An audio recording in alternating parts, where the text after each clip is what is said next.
मेहुल चौकसी की गिरफ्तारी बेल्जियम में हो गई है। वहां के स्थानीय पुलिस के द्वारा गिरफ्तारी हुई है और भारत की जो केंद्रीय जांच एजेंसी सीबीआई और ईडी के द्वारा इस मामले पर अनुरोध भेजा गया था। उसके बाद इस मामले पर औपचारिकताओं को पूरा करते हुए बेल्जियम पुलिस ने गिरफ्तार किया है। लेकिन मेहुल चौकसी को भारत में लाने यानी कि उसके प्रत्यर्पण से संबंधित क्या क्या दिक्कतें हो सकती हैं या किस तरह से पूरा प्रावधान होता है, इस तमाम मामलों को समझते हैं। हमारे साथ में विशेष तौर पर बात करते हैं ईडी के पूर्व निदेशक कर्नल सिंह साहब हमारे साथ में हैं। सर, मैं समझना चाहता हूं, ये केस जब आप थे उस वक्त में इन्वेस्टिगेशन के लिए आगे बढ़ा और उस वक्त में ही तमाम एफआईआर की जो प्रावधान है उसको पूरा किया गया था सीबीआई के द्वारा, ईडी के द्वारा। अब इस मामले पे भारत सरकार की कितनी बड़ी उपलब्धि मानते हैं इस आरोपी को गिरफ्तार के बाद देश में लाने के लिए? ये जो मेहुल चौकसी की गिरफ्तारी है, ये बहुत बड़ी उपलब्धि मैं कहूँगा, क्योंकि जो एक्सट्रेडिशन का प्रोसेस है वो बड़ा डिफिकल्ट प्रोसेस है। उस प्रोसेस में दो चीज़ें इन्वॉल्व होती हैं। एक तो पॉलिटिकल एंगल है उस कंट्री का और एक क्रिमिनल एंगल है, यानी जुडिशियल प्रोसेस है। तो पहले तो पॉलिटिकली लोग सेटिस्फाई होने चाहिए कि इस आदमी का हमें एक्सट्रेडिशन करना है। उसके सेटिस्फैक्शन होने के लिए एक तो ट्रीटी होनी चाहिए या इंटरनेशनल कोई कोवेनेंट हो। यहाँ बेल्जियम के साथ हमारी ट्रीटी है, पुरानी है लेकिन ट्रीटी एग्जिस्ट करती है। सेकेंडली, ड्यूअल क्रिमिनलिटी का कॉन्सेप्ट है कि वो चीज़ जो है क्राइम इंडिया में भी होनी चाहिए और उस कंट्री में भी क्राइम होना चाहिए। Only then they will agree कि उसको भेजें। तो उसकी गिरफ्तारी से एक चीज़ तो क्लियर होगी कि वहाँ की पॉलिटिकल जो पावर है वो तैयार है उसको एक्स्ट्राडाइट करने के लिए।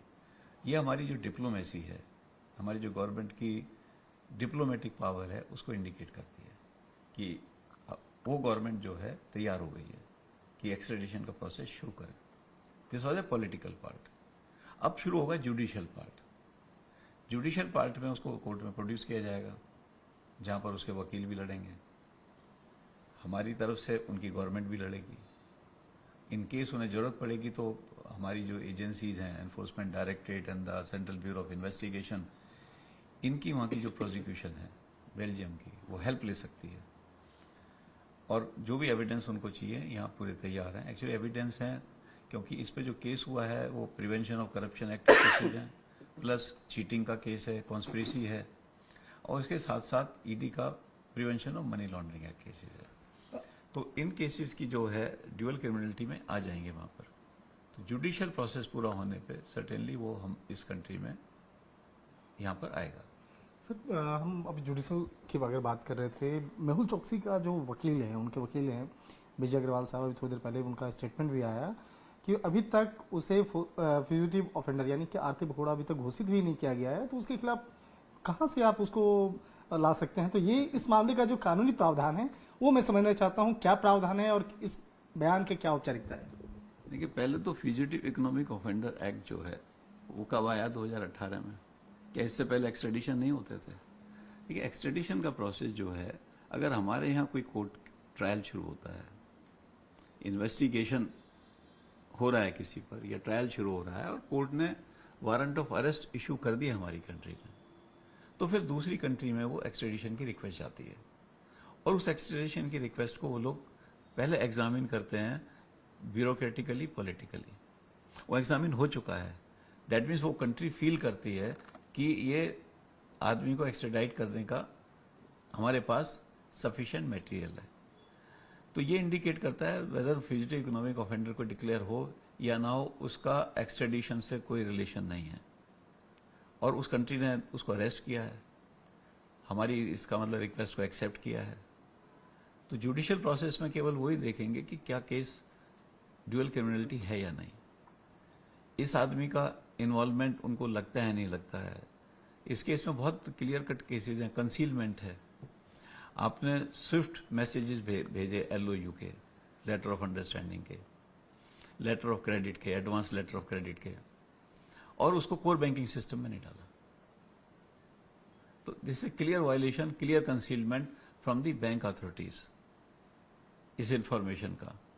तो हमारे पास एविडेंस है, मनी लॉन्ड्रिंग के भी बहुत एविडेंस है कि किस तरह से इन लोगों ने मनी लॉन्ड्रिंग की, किस तरह से बैंक के पैसे निकाल के कहीं और लगाए कहाँ कहाँ डाइवर्ट किए, वो सारे एविडेंसेस एनफोर्समेंट डायरेक्टरेट के पास हैं। इसलिए फ्यूजिटिव इकोनॉमिक ऑफेंडर्स डिक्लेयर होना या ना होना उसका कोई मायने नहीं रखता एक्सट्रेडिशन से। सर एक बहुत इंटरेस्टिंग कहानी की हम चर्चा करेंगे। इस मामले की तफ्तीश के दौरान में कुछ साल पहले जब आप थे उस वक्त में एक इनपुट मुझे भी पता चला था कि जो आपकी तफ्तीश में कि जिस गोल्ड और ज्वेलरी की बात हो रही थी, जो जिसके बारे में तकरीबन अनुमान लगाया गया था कि 3200 करोड़ का है, लेकिन आपके इन्वेस्टिगेशन में कुछ अलग ही रिजल्ट निकल के आया था। उस कहानी को मैं सुनना चाहूँगा सर कि किस तरह से ज्वेलरी का कारोबार है और चिटिंग वाला जो मसला है इस पे क्या इनपुट निकला था।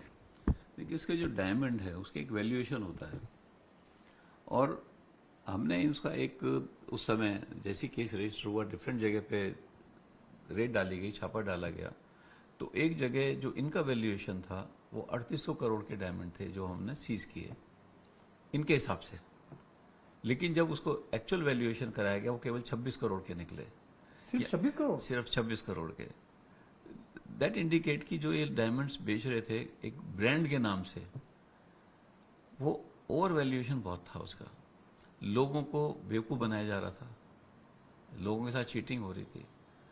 डायमंड एक क्वालिटी का है, आप शो किसी और क्वालिटी का कर रहे हो, तो एक ये भी एक सामने आई थी उस समय चीजें। तो निश्चित तौर पे बड़ा इंटरेस्टिंग कहानी है सर। लेकिन इस मामले पे एक आखिरी मैं जवाब आपका जानना चाहूँगा कि इस मामले पर कितने कम से कम समय या अधिकतम कितना समय किसी का प्रत्यर्पण पे लगता है? देखिए, ये कहना बड़ा बड़ा मुश्किल है, कंट्री टू कंट्री वेरी करता है। एक्सट्रेडिशन हो सकता है 2 महीने में हो सकता है कई साल लगे। अब जैसे आपने देखा होगा कि नीरव मोदी का एक्सट्रेडिशन का प्रोसेस, विजय माल्या का एक्सट्रेडिशन का प्रोसेस। विजय माल्या के केस में तो उनके सुप्रीम कोर्ट ने भी सारे एविडेंस चेक करने के बाद ये डिसाइड किया कि इसका एक्सट्रेडिशन करना है, लेकिन फिर कहीं टांग अटक गई है। नीरव मोदी का चल रहा है और हमें उम्मीद है नीरव मोदी भी जल्दी इंडिया आ जाएगा एक्सट्रेडिशन प्रोसेस में।